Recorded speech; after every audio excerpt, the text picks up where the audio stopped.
Join UF Hall of Famer and 14-year NFL vet Shane Matthews every weekday as he brings you all you need to know about your Florida Gators, including news, analysis, and opinions with some of the biggest names in sports. Find us on Spotify, Apple Podcasts, Google Podcasts, or wherever you listen to your favorite podcasts, or watch us live at 8 a.m. on Facebook, YouTube, and Twitter.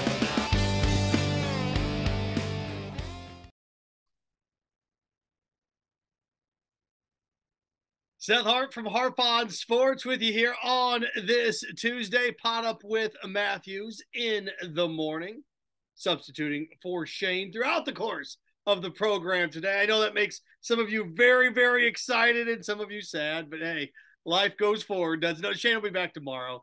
Just busy, very busy. You know, when you're a mover and shaker like that, and you're the king of the XFL, things like that happen. But no, Buddy Martin's is slated to join us here on the program today. Got a lot in store for you as we start to look ahead. The NCAA tournament starts tonight, right? With your play-in games. Don't know how exciting those are for you. I don't know if that's appointment television or appointment listening, but going to look a little bit into the NCAA tournament. What else do we have in store for you? NFL free agency, day one in the books. Jawaan Taylor, how about that? Big bucks, Jawaan. Jawaan did a show for the station I worked at. The station that I ran when I was in Jacksonville. I'm excited for him. He's a good dude.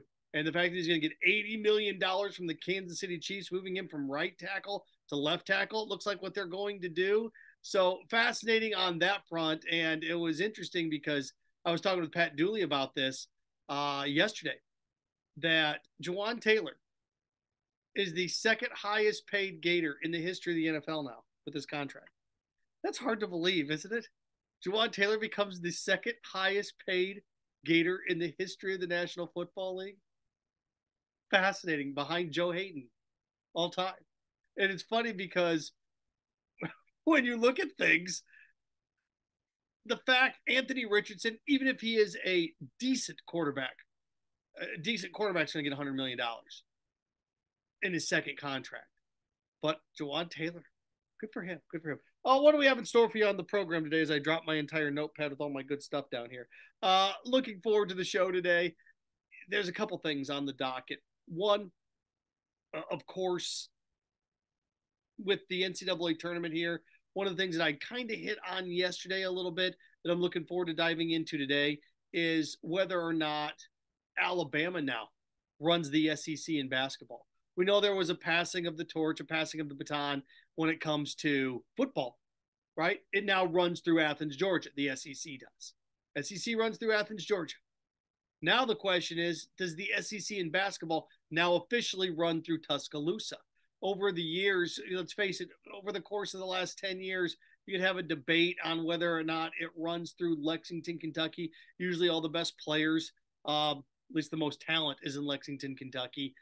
But you know, Alabama, Nate Oates and company have kind of taken this conference over. And if you look at it, what he's done, you know, the questions with Todd Golden, look what Oates did at Alabama. I don't say that's a realistic rebuild because he did it, and he did it in a fashion that took him, 2 or 3 years to get it to an elite program status. But that's what rebuilds are supposed to look like. Success out of the gate, you know, making the NCAA tournament, going to a Sweet 16 or Elite 8 immediately, like Hubert Davis did, like everybody's expecting John Shire to do. It's just not realistic. It's not. It's lightning in a bottle. And is it long-term sustainable? Don't know. Some coaches have immediate success, and they seem to hold it. Some coaches don't. But it's interesting now, so I would put your thinking caps on that, whether or not the SEC now runs through Tuscaloosa. Couple things. Again, Buddy Martin slated to join us here on the program. Pot Up with Matthews in the Morning is a service of Comfort Temp. Now, it's interesting. I want to start off with this because it's a little chilly out today, right? But Comfort Temp, comfort is their business. Peace of mind, promise. Summer heat is here. Trust me. It was in the 80s last week. It's going to be in the 80s here again soon. Beat the summer heat and schedule your air conditioner tune-up today, keeping you chill and the Florida heat far away. Comfort Temp Heating and Air. Give them a call today, 352-376-2366. You have a question for us? Fire away. Facebook Live questions brought to you by Meldon Law. the only official injury law firm partner of the Florida Gators. And of course, I join you and everybody joins you visually, stunningly, every single day on Pot Up with Matthews in the morning, courtesy of Titan MRI. You have a question? Fire away. The Titan MRI hotline. Okay. One of the things that I thought was so interesting, I mentioned Jawaan Taylor and how much money Jawaan Taylor is going to get and where he is financially now. The fact that he's the second highest paid Gator of all time. And I wonder, it's kind of shocking to me that, and I understand how money works and salaries are now higher than they've ever been. I get it. So these records are going to be continually broken. But Joe Hayden's number one all time. The fact that Jawaan Taylor's number two all time and Emmitt Smith is number three all time in terms of monies earned, and Emmitt hasn't played a meaningful football game in 20 years. And I kind of take a step back at this. It surprised me a little bit when, not that Jawaan Taylor is now the second highest paid Gator, I mean, once he finishes his contract in the history of the National Football League, that nobody has come along in the last 20 years, 25 years, and done any jostling with this. No, I mean, with the exception of Joe Hayden,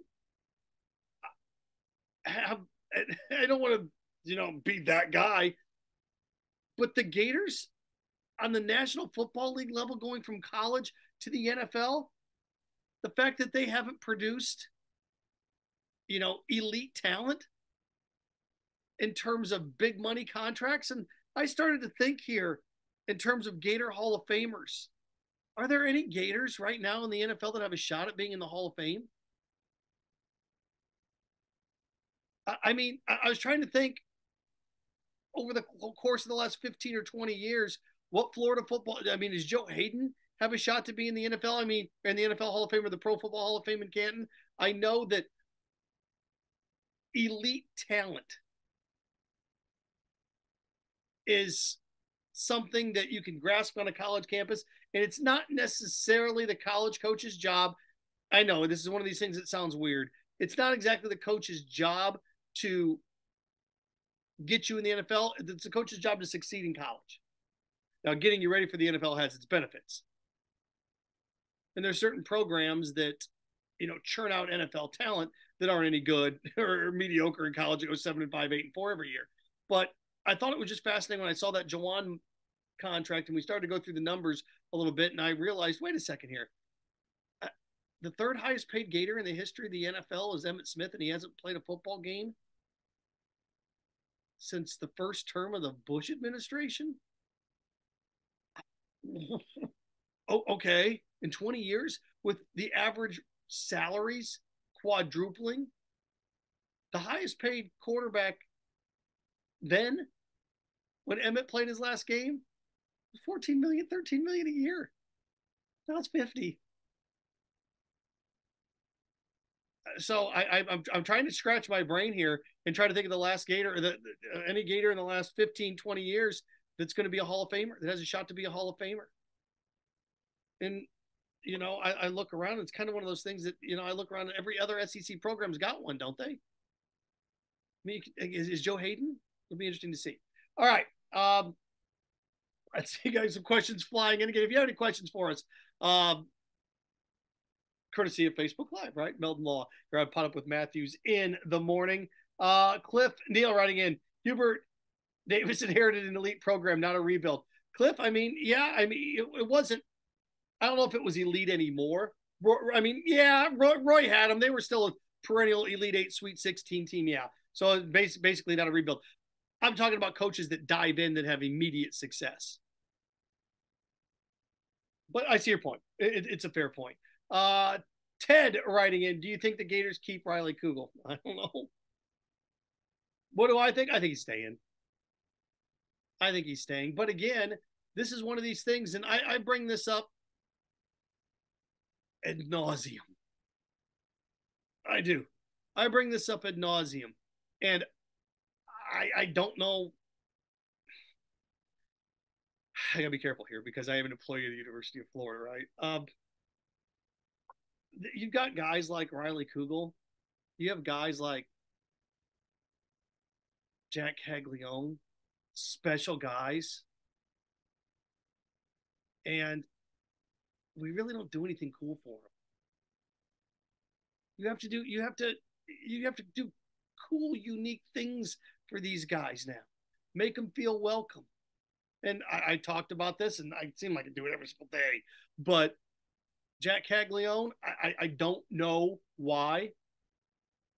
And maybe I do know why, because it's hard. It's hard to put this stuff together. I get it. It's just that marketing hat in me, having run radio stations for 20 years now, always trying to come up with the next cool promotion, the next fun thing. I just have said it for two weeks now that that entire right field berm, Condon Ballpark, should be called, Jack's Pack, and just turn it into a cool party zone out there down the right field line, pack it full of people, and make it a fun party zoo experience for Jack Caglione. And with Riley Kugel, again, it's not enough for these guys just to, oh, well, they play basketball here. Well, make it fun, make it a cool experience. And I say this not to be a turd, but when you go to Gator games, do you feel that it's a cool experience in baseball? Do you feel like it's a rocking time? Well, I aged myself with that turn of phrase, did I? In basketball, does it feel like it's intense? No, I know winning has a lot to do with it, but the baseball team's winning. So when it comes to Riley, Ted, it's a good question. Do I think the Gators keep him? I do. I do, but this is also one of those things. If you are, oh man, if you're Kentucky, I'm trying to think of teams that have been successful that have money that they can throw at somebody like this. And this is where you're going to start to see the transfer portal really take effect on certain things. Because if you're Riley Kugel, and this is the truth, right? He had success here, had a good, and he started to really kick it into gear the last 10 games. You could be a gigantic star here. You could be a gigantic star, or you could go to where could he go and slide in and immediately play and be part of something? Yeah, look, he could slide and go down to over to Alabama. He could shift course. And I'm trying to think of teams that are going to be replacing guys. Think about like your Big Ten teams like Purdue or Indiana that had success. Heck, if you're Riley Kugel, you got to UCLA. So now's where you're going to start to see with these guys. Basketball is going to be so fascinating because you have so much power as a player, especially after your freshman year. Because if you're a freshman and you had a good year, you go to the NBA. The question is, once you stay around your sophomore year, oh, okay. If you're a junior and you're still in college basketball, then the question marks start. Like, well, what's taking this guy so long to develop? Okay, he developed it. Isn't it weird how that works? That you just stay and develop your skill set. That works for 1 year. But if you stay more than 1 year, the question marks start to fly on you when it comes to college football. College basketball. So Riley Kugel, should he stay? Yeah, should. Will he? I said I should rephrase that. He should stay at Florida. It would be in his best interest in terms of growth to stay at Florida because he's the big star and the team will be built around him. If he goes to a place like North Carolina, if he transfers and bails and goes to a place like, I'm trying to think of any place where you could pivot to Tennessee, if he wants to leave the conference and transfers and goes to a place like Texas, if he wants to do something like that, that's fine. But I don't know if he's going to have that star singular team built around him concept. And you have to ask yourself, is that what you want to do? Look, Keontae did that by going to Kansas State, wasn't the big star anymore, was part of a unit and had tremendous success. Has a chance, and I don't know if I want to say a chance to win a national title, but given the right lineup, the way things break down, you go to a Final Four, you bet he could. You bet he could. I'm trying to figure out. Okay, so there we go. Again, you can fire off your questions. Facebook Live here for you on this Tuesday. I dropped my notepad in here with all my cool stuff on it. Man, I can't believe I did that. All right. We're going to find out how good I am on the fly here, okay? Something that I wanted to bring your guys' way because I think it. We always talk about everyone wants to improve the game, right? Everybody wants to make football better. Well, this came out today. The NFL apparently is considering major rule changes. As many as 8 rule changes have been proposed. 8 rule changes have been proposed. And I'm trying to think if any of these things are relevant, if any of these things can work in college football. Now, the thing is, I think college football compared to the NFL, let's face it, the college football games are 30 minutes longer. They're 30 minutes longer. And they're trying to adjust some of those things. I like the fact that they're getting rid of the clock stopping automatically on first downs. You want to stop it on first downs in the final 5 minutes of the half, that's fine. But I've said this time and time again. If somebody rolls out of the pocket and throws a pass and gets a first down on the first play of the game, the clock shouldn't stop at 14:54 to move the chains. There's ways to speed up the game. And that's not always the goal, but let's face it. I mean, I enjoyed the college football playoff, at least the semifinals this year. But that Ohio State game against Georgia, it ended at the stroke of midnight. It started at 8. And I know it has to do with a lot of the scoring, but college and the NFL, there are these rule changes that go into effect, or at least they talk about, that I think apply. And I think getting the clock moving. Now, I don't like stopping or keeping the clock moving on incomplete passes. I think some of that stuff's ridiculous. But there are certain things that I think that the college game can benefit from the NFL game. Here are the proposed rule changes. It's kind of some of these things you're like, what? But some of these things are pretty cool too. All right. Ready for this? One of the rule changes being proposed in the NFL, bring in the number 0 for jerseys. So they can have 0 jersey. You can have the number 0. The NFL doesn't currently allow zeros, but it would be reserved just for kickers and punters. If kickers and punters already don't have it tough enough, let's slap a 0 on them. So, that's one of the rule changes. That's one of the ones that's being proposed. There's 8 in all. The first one is making kickers and punters. I'm not kidding. 0. You can add 0 to the wardrobe there in the NFL. You can wear 0 as a kicker or punter. This is interesting. They're finally talking about replacing onside kicks with 4th downs and 20s. So instead of doing an onside kick, you trot the offense back out there and you get a 4th down and 20 from your own 25-yard line. Okay. Do you want that? Do we want to replace? Again, a team like the Titans would be hosed, because without an elite quarterback, you'd just be hosed. So if you're a team that's built around defense and running the ball, not that you're completely hosed anyway. If you're built around running, 4th down and 20 is not going to do any good for you. But it's interesting because the way they changed the onside kicks and how difficult it is. Finally, a team is bringing this to the forefront. 4th down and 20 from your own 30. If you get it, you keep the ball. So that's one of the other proposals that's going in. Roughing the passer penalties are under review now. Again, some of the rule changes that are being proposed in the NFL. Crackback blocks, they want to expand that. So you basically can't do it anywhere, even on interceptions and things of that nature. Replay play clock. They want to make some adjustments to after instant replay to the play clock. Okay, I don't know.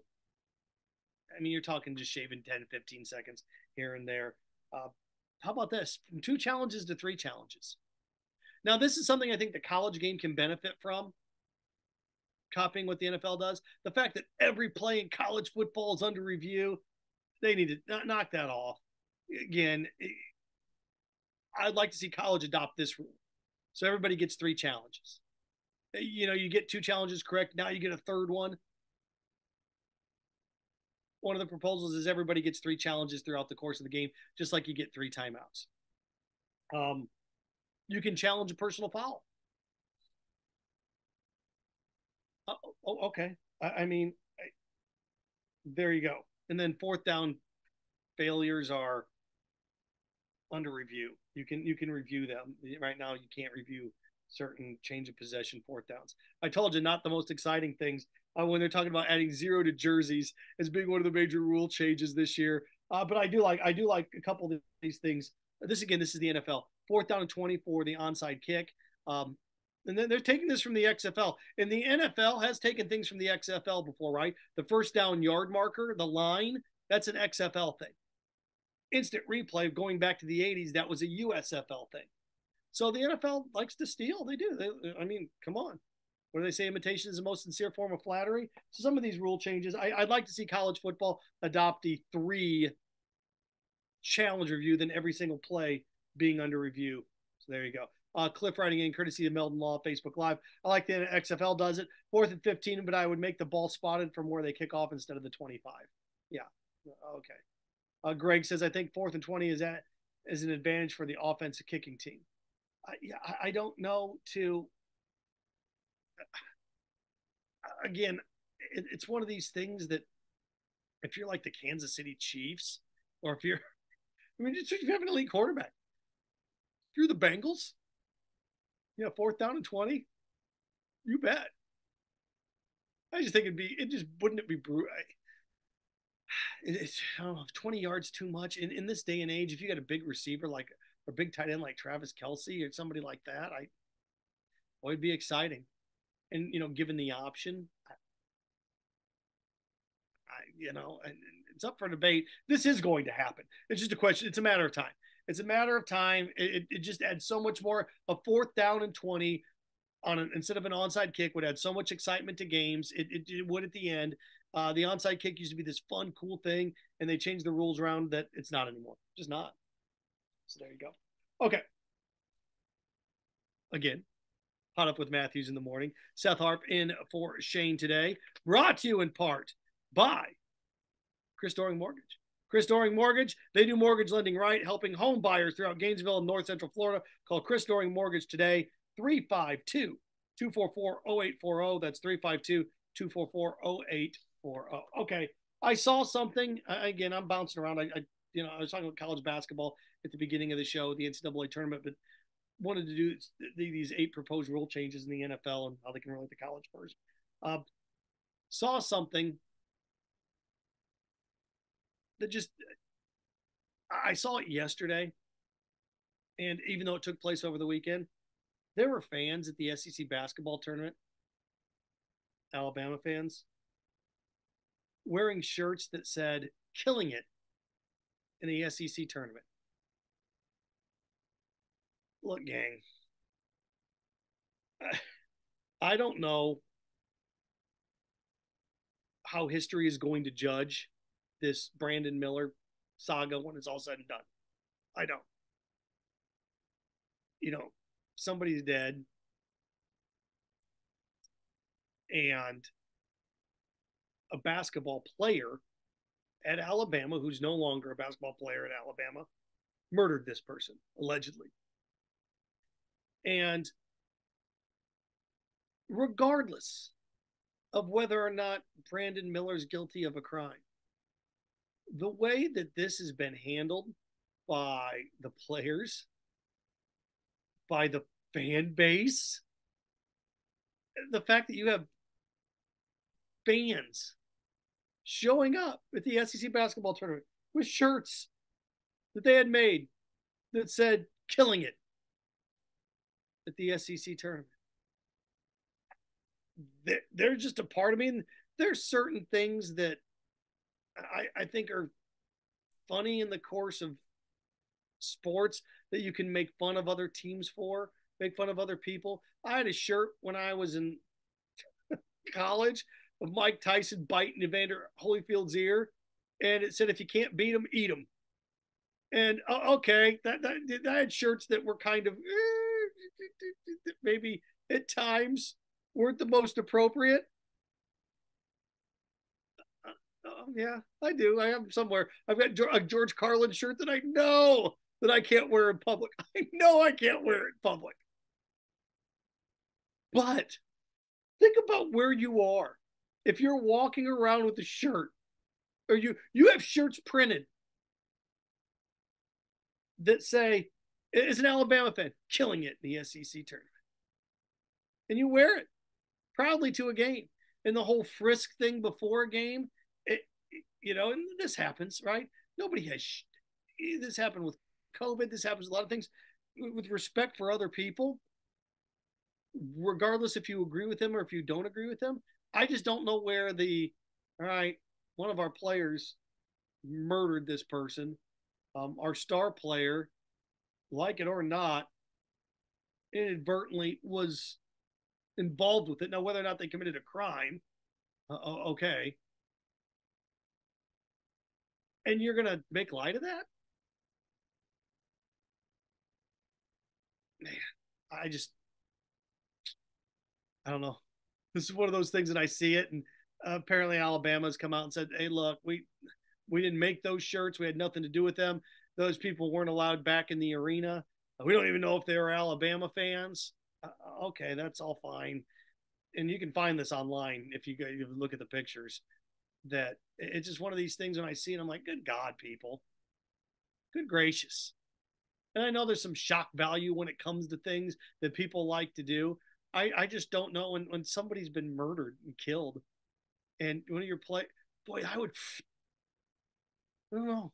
It's one of those things that, even if I haven't done anything wrong and I see a police officer on the side of the road and I'm driving along and I'm going 75 into 70, I pucker up in my seat going, oh God, it's $120. I can't, please.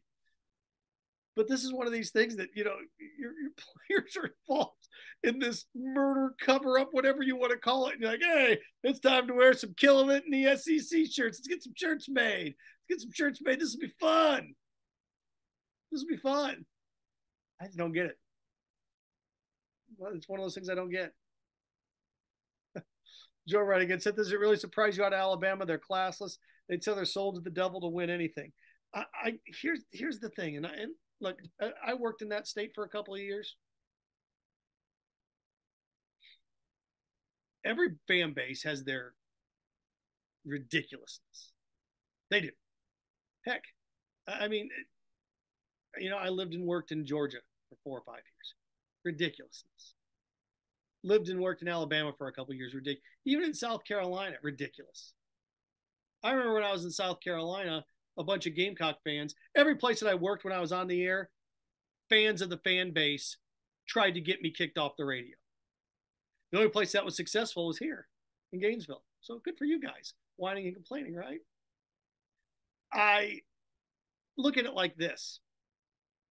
When I was in South Carolina, a Domino's pizza chain, it was funny. This guy put up there, hey, we're not going to lose this weekend because South Carolina didn't play. Well, everybody threw a fit and they got this poor guy fired from Domino's Pizza because he put that sign up because they were offended by the sign. So fan bases complain and cry and moan about everything. They do. But I always say Alabama fans, when they set up a sting for Iron Bowl tickets to catch guys that haven't paid their child support and trick them with, hey, we're giving away Iron Bowl tickets, and they get these guys to come out that haven't paid their child support and arrest them.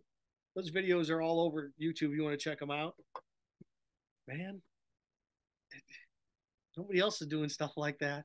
You can say, well, that's just recreating. That's how passionate we are about football. Oh, okay. Every year there's a story of somebody that shoots somebody because of that game. Gang, it's like, well, everybody else is like that. Yeah, every fan base has their bottom 10%. But I've always said the Tide seem to have a bottom 15%. There's a couple more. Just a couple more. Now, this isn't, don't you find this fascinating that anytime something like this comes out, and again, if you're just joining us, it came out over the weekend. There were Alabama fans that wore shirts that said "Killing It" in the SEC or "Killing It" in the SEC tournament. And again, it's a fan base that it's a group that can't get out of their own way right now. They can't get out of their own way. They could really have rallied behind this, united behind this, but they chose not to. They chose instead to, what, we're going to do fake pat downs and, oh, well, our young player was just in the wrong place at the wrong time, saying things like this, and now you got fans showing up. It's one of these things that, look, if you get, there's no shame in taking a step back and look, there's a way that you could use this to unite the team. And look, Alabama struggled after their 4 games following this. What did I hear last night? In the 4 games following this, the Brandon Miller thing, when things started to heat up, Alabama was trailing at halftime in all 4 of those games. Now they flipped the switch and they're back on track. But it's just one of these things when I don't get it. And I'll never get things like this. I won't. It's like, one of our players killed somebody. Let's have some fun with this. It's like, oh my God. Good gracious. Again, Pot Up with Matthews in the morning. If you have questions for us, Facebook Live, Seth Harp with you today here on this Tuesday. Fire away. Be more than happy to answer them for you. Also, as we go through this, Pot Up with Matthews in the morning is courtesy of Doreen Weavy and Coldwell Banker, MMS Parish Realtor. She wants to help your dreams come true. Housing market. If you strike where the iron's hot, you get a pretty good deal with Doreen. Call her today, 352-562-1411. That's 352-562-1411 to buy or sell your home in North Central Florida. As long as you didn't invest all your money in crypto, you're probably in pretty good shape. Can I tell that joke, or is that going to offend somebody? Again, Seth Harp on Sports with you here on this Tuesday. Let's see, I'm going to pivot here a little bit, and I'm going to ask you a question. I want you to think about this. Who is the best coach right now in college basketball? And I want you to think about it, because I have a bigger question to ask you when we come back. Seth Harp, in for Shane Matthews, Pot Up with Matthews in the morning, right here on the Pot Up with Matthews in the Morning Radio Network. We want to take this moment to thank our sponsors who keep the show going and pay the bills. Our premium sponsors are Crime Prevention Security Systems, large enough to serve you, small enough to care. Titan MRI, Gainesville's only locally owned and operated MRI facility. Meldon Law, the only official injury and accident law attorneys of the Florida Gators. Peaceland Dental, Gator Nation's first choice for dentistry in Port Charlotte. Comfort Temp, comfort is our business, peace of mind is our promise. Campus USA Credit Union. QC Kinetics, live pain-free with QC Kinetics. Dave & Buster's, eat, drink, play, and watch. Our gridiron sponsors are Auto ER, UF Bookstores, Celebration Point Town Center, Chris Doring Mortgage, Silverback Concrete Co., Ruse Ogre State Farm Insurance, Doreen Weavy, Realtor Coldwell Banker, MM Parish. Our touchdown sponsors are Adams Ribs, Gator Dominoes, Celebrate Primary Care, Gator Bait Media, Okido America, Style Cuts, Ironwood Golf Course, Big Mills Cheesesteak, McDonald's of Gainesville, 84 Lumber, Tropical Smoothie Cafe, Aver and Smith, Dowling Signs, Baker's Sporting Goods, Silver Cube Billiards and Sports Bar. If you're interested in promoting your business on the show, call Freddie at 352-284-3733. If you like what we're doing here, make sure to follow us and support the businesses that support us. Hi, Steve Spurrier here. You know, making a reservation at my restaurant is easier than a Saturday afternoon homecoming game against Vandy. You don't have to call or email. Just go to spurriers.com, hit the reservation button, pick a date, number of guests, and a time. It's so simple, I can do it. In fact, I just did. Maybe I'll see you tonight.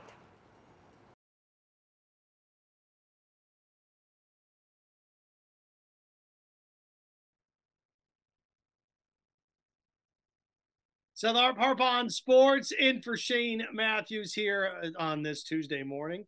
Pot Up with Matthews in the morning. What do we have in store for you on the second half hour, the second part of this program? I asked you who currently, when it comes to basketball, is the SEC's best coach. Who's the best coach in the SEC? And there's a couple reasons for this. If you have any questions for us, feel free to fire away. Courtesy of Meldon Law Facebook Live question of the day. Whatever question you may have for us, there you go. Also, of course, I am joining you courtesy of the Titan MRI hotline. Let's see here. Big contracts. John Calipari is the highest paid coach in the SEC, right? And the reason I bring this up is Dennis Gates and Mizzou just got a massive deal. And this is what happens when programs hear footsteps. You know, you turn around, you want to protect your guy, your footsteps. Notre Dame did this with Charlie Weiss in football when they heard that he could go to the Giants, started to panic, and gave him $40 million. Michigan State did this in football, and it didn't work out too well this year, right? Of course, A&M went big on this with Jimbo Fisher, but that was to pry a guy away, not to keep him. So Dennis Gates in his first year at Missouri made the NCAA tournament, And that I doubt it, but they could go to the Sweet 16 given the right set of circumstances. You bet they could. Going to need some breaks, but they could go. So I get it. The thing that's amazing about that is it's a $24 million buyout if anybody wants him. So look, these deals and how they're lined up in 2 years, that won't be that big of a deal because the buyout will be down at 16 million.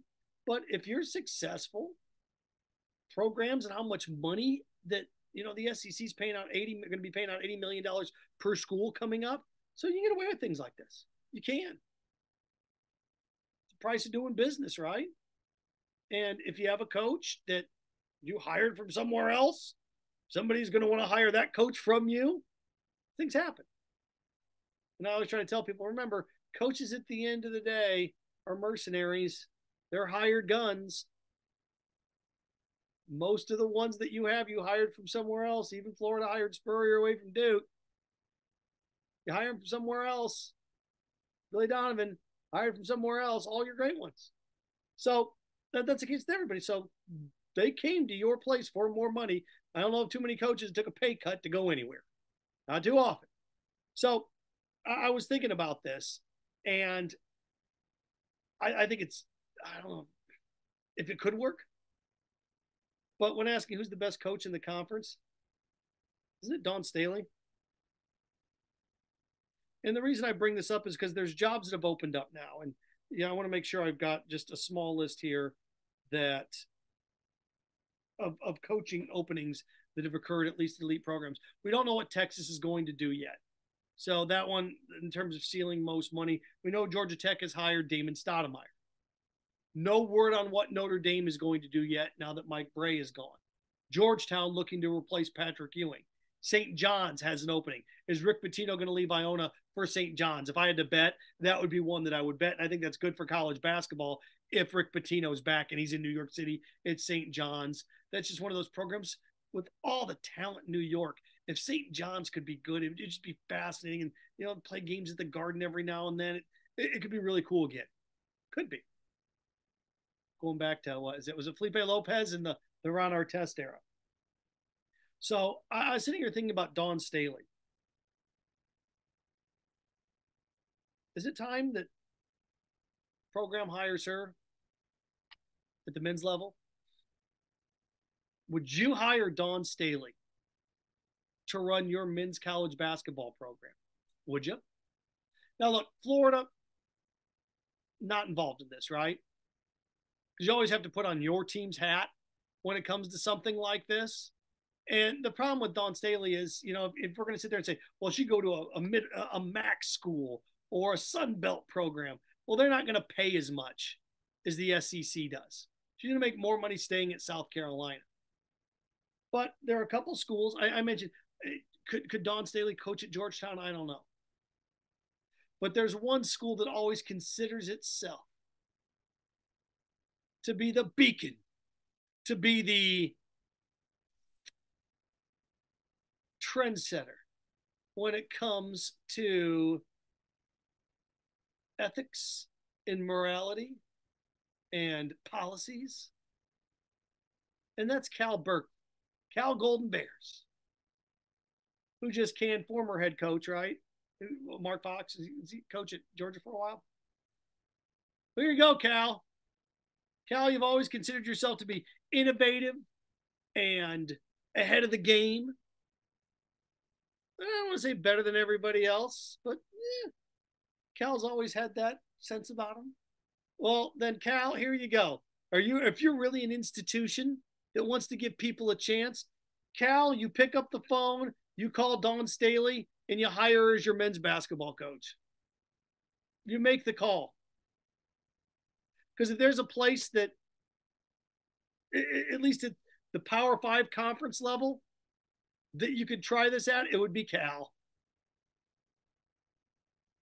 Berkeley known for their protests, their, look, right or wrong, far left leaning.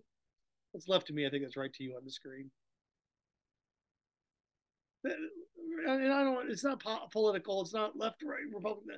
No, but they're known to be that. Okay. Here you go. Dawn Staley. is a head basketball coach at the women's level. Elite. There's not what's there left for her to do at Carolina? Right? Just win. What she's done there. If a men's program is going to give her a chance, shouldn't it be a school like Cal? Look, and I don't know if somebody is going to hire her. I don't know. And, if we're going to see that, we always talked about that with like Pat Summitt. Could she handle it at the next level? When she was dominating at Tennessee, could she coach the men? There was a question there for a while. Should Pat Summitt coach the men's team at Tennessee? But it was more financially viable for her at the time to coach the women's team. So I just look at this from a perspective. Are we ready to see a female coach of a Division I football or a Division I basketball program?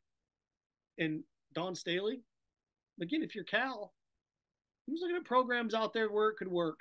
Now, there's certain programs, I think if you put Dawn Staley as the head basketball coach at Georgetown, I don't know if it would work. I don't.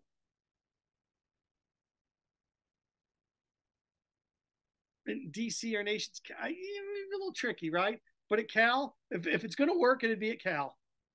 It would be. Jeff writing in, Seth, men's basketball is far different than women's basketball. One is played above the rim. One is played exclusively below the rim. Well, okay. Still have to draw up plays. Still have to recruit. Still have to shoot threes.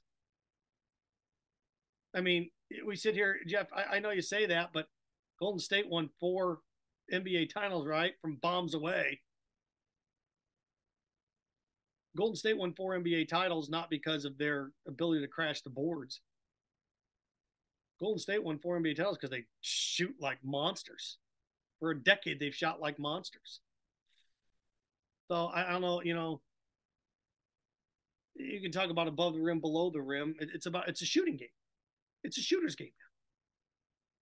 When, in the 80s, when I was growing up, it was a physical game. The Pistons battling underneath and just, whoever's coming out of we had Showtime with the Lakers, and then became a grueling, grinding halt type of game.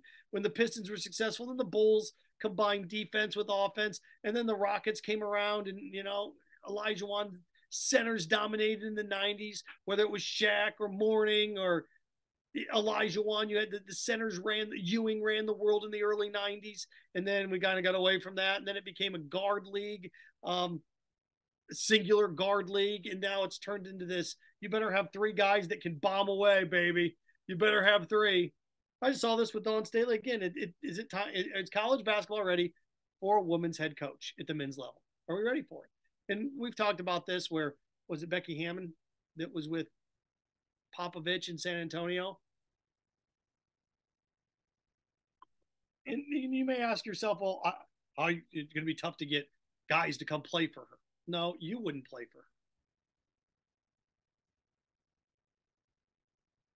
My former boss at iHeart when I was with Fox in Jacksonville, not only was my local boss female, but my regional general manager was female. You can survive it, fellas. Right? It's ladies know what they're doing, especially somebody that like Dawn Staley. So again, it was just one of these things that I saw today. I don't know what else there's left for her to do collegiately. I don't. Pot up with, at least at the ladies level. She deserves a shot, doesn't she? Pot up with Matthews in the morning. Brought to you on this Tuesday brought to you in part by Peachland Dentistry, Gator Nation's #1 choice for dentistry in Port Charlotte and surrounding areas. Visit them at peachlanddental.com. And every Friday, Peachland Dentistry, JC and the QB weekend picks. There you go. Let's see here. Again, NCAA tournament. It was fascinating. Mark Wise was with Steve Russell, of course, on Hoop There It Is. And Mark put something together fascinating. If you want to check something out really cool, log on to the ESPN Gainesville WRUF Facebook page and watch what Mark did, where he went through and he laid out teams that win national championships and where they need to rank offensively and defensively in those categories, where teams that are outside the top 40 in either category don't win titles. And how it lines up, and the teams that were on there, were absolutely like, regardless of seeding, how teams that win championships. And there are certain schools that are high up on that list. The Purdue's high up on that list. The UConn's high up on that list, that are in the top 40 of both.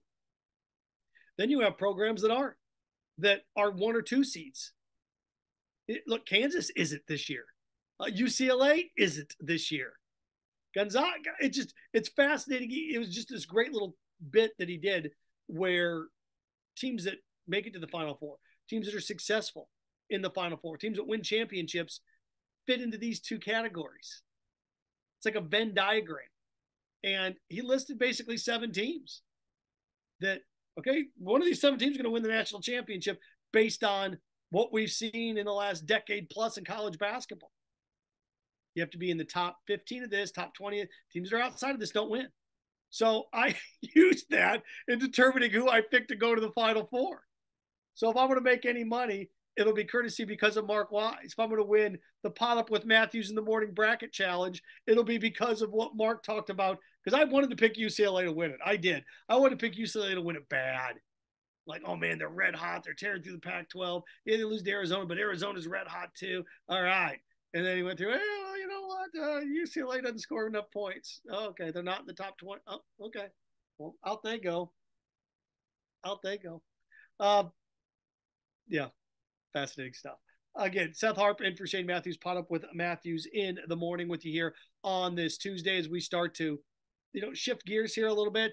The college basketball season isn't what we thought it was going to be. University of Florida. Both the men and women now are in the NIT. One of those things that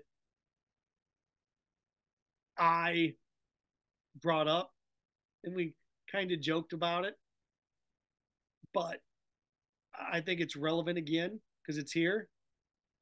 Gator fans, if Florida wins the NIT, now I don't know if they're going to win it. If they win the NIT, do you hang an NIT championship banner in the O'Connell Center? Do you? And see, I say you do. Yeah, you do. You won. Well, it's nothing to be proud of. Why not? Year 1, Todd Golden, here we go. If Florida would happen to win the NIT, and I hate that it's not in New York City anymore. I know nobody loves Vegas more than me. But the fact that the thing that made the NIT cool was that it was in Madison Square Garden. If there's anything that was left that made it cool, is at Madison Square Garden. The fact that it's not at Madison Square Garden anymore, and I don't mind. New Orleans, I keep saying. It's the Orleans Casino in Vegas. I know. It's one of the things that I'm all for progress and I'm all for growth. But I don't know that's growth. Who knows? Who knows the thought process behind it? I wish they'd have kept it in New York. But anyway, I was sitting here and I thought, wait a second here. If the men win the NIT, and they're going to have their hands full with UCF coming up tomorrow night, Wednesday night. Is this hanging a banner worthy? Is it passing out? Do you hand out rings for something like this? NIT champs. And I started to think, okay, how is this any different than winning a 3rd-tier bowl game? How is this any different than winning again, I don't want to, deuce all over some of these bowl games, but if Florida would have ended up winning the Gasparilla Bowl, okay, we won the Gasparilla Bowl. You won a trophy for that, wouldn't you? You won a trophy for the Gasparilla Bowl, wouldn't you? The Boca Raton Bowl, the Camellia Bowl, the Birmingham Bowl. If, and Florida ends up out in the Vegas Bowl, which beating Oregon State, yeah, okay, the Vegas Bowl, we don't want a trophy for that. Oh, okay. But seriously, how, now that the Gators are in the NIT, and if they win this thing, you tell me the difference between winning the NIT and basketball, where you have to beat 4 teams to win it. 4 good teams. 4 teams that either won their conference championship or just got left out of the NCAA tournament. Now, they great teams? No. But let's face it. the NCAA tournament's a little bit tricky. It's like the Electoral College. Not every vote counts the same, and every conference is the same. One's easier than the other. Your vote is more powerful in Florida, California, New York than it is in Alaska or either of the Dakotas when it comes to electing the president. Well, it's kind of the same way with the NCAA tournament, right? There are about 20 teams, if not more, that are in this thing that aren't better than Oregon, that aren't better than Oklahoma State. They aren't. But those teams, major conferences, middle of the pack, aren't better than Rutgers. So, when I saw this, I thought, wait a second here. Now that the NIT started, this is just one of these things that, 25, 30 years ago, the tournament's changed. It's almost become one of these things that everybody kind of laughs at now. It's a secondary tournament, but how on earth is the NIT any different than any of these bowl games that take place prior to December 28th? How is the NIT any different than pre-Christmas bowl games? How's it any different? Except, like I said, if Florida would have ended up in the Camellia Bowl or the Boca Raton Bowl or the Bahamas Bowl, or won any of those bowl games, they'd be selling shirts at the bookstore. They would. Am I wrong? They'd be selling those things. There'd be a trophy. Now, look, you wouldn't put the trophy on display with the crystal ball trophies. You wouldn't put them on display with Sugar Bowl and all of those things. You wouldn't. But again, it's one of those things. It's like, I don't know if it's any different. Of course it's not. Again, the chances of Florida winning this aren't great just because Oregon's going to they can beat UCF, but then have to travel out west to play Oregon. It's a good basketball team right now. They're just injured all year long. Oregon's one of the top 40 teams in the country. But the way college basketball works, it doesn't mean you get in. So just the way I look at this, if Florida would go on to win the NIT, the NIT is one of these things. Do I think it's a way to develop your team. And I've mentioned this NIT basketball tournament is like extra practices going into a bowl game. You want to make that bowl game to get those extra practices. That's what I look at the NIT like. You can get a couple extra weeks of practice in and kind of build for the future here a little bit and end the season on a good note if you win it. But there we go. Let's see here. Jeff writing in, courtesy of the Meldon Law Facebook Live page. Had to win 5 games in a 32-team tournament. Absolutely hang the banner. So Jeff Davis says, yes, if the Gators win the NIT, I want a banner hung up in the O'Connell Center. Greg writing in, take the trophy, but you don't hang a banner. Would you put something inside the swamp for winning the Vegas Bowl? No, but they'd have a trophy on display, wouldn't they? It'd be displayed somewhere. It would be. It'd be on display. Hey, we won the Vegas Bowl. Here's our trophy. And look, people would be proud of that. Like, we won the bowl game. We won the bowl game. Yeah. That's the thing about bowl games is that there's 40 of those suckers. That means 40 people end the season with a smile on their face. They do. That's what it's about. I'm not saying you're a winner. College football is the only sport where 40 people at the end of the year get to say they're winners.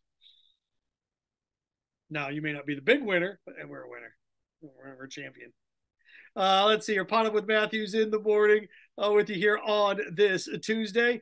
A courtesy of QC Kinetics. You have joint pain in your knees, shoulders, hip, or back that won't go away. You need to check out QC Kinetics for long-lasting relief. Not surgery, drugs, or downtime. Schedule your free consultation at QC Kinetics with locations in Ocala and now open in Gainesville. Good stuff today. Well, good stuff. Good Facebook Live. Good questions, man. Good questions. A quick reminder to everyone here, again, the station that I run, ESPN Gainesville, 98.1 FM, 850 AM, WRUF. It's going to be a zoo of a week on the station. We have so many cool things coming up. Of course, baseball tonight, softball tomorrow night, men's basketball following softball tomorrow night. the whole basketball game you can hear on 103.7. We have multiple games going on. We do our best to get as much on as possible. And then, of course, the NCAA tournament all weekend long when Gators baseball and softball aren't playing. So do the math in your head there. So when Gator baseball is playing, of course, Gator baseball will be on the station. Whether or not we're going to get the NCAA tournament on as much as possible. So that's what's going on all weekend long. We have a fun bracket, just like everybody else. We have NCAA tournament pick'em bracket, ESPN Gainesville, the students, the College of Journalism. We put together this fun thing. I worked with them. They have the Great American City bracket. It's called America Madness. 64 greatest American cities. It's a bracket. You can check it out on the ESPN Gainesville Facebook page. It's fun. Every state, we did it like the NCAA tournament where every conference gets at least one team. Every state gets at least one city. It's just a fun little bracket. Encourage you to check it out they're online at our ESPN Gainesville Facebook page, WRUF, if you're not following it already. I got to thank Shane and everybody. Appreciate everybody behind the scenes as always. Thanks for your time on this Tuesday. Flew solo. Hope you had fun. We ran through a lot of different things here. Started off the show with Jawan Taylor, now the second highest paid Gator in the history of the NFL.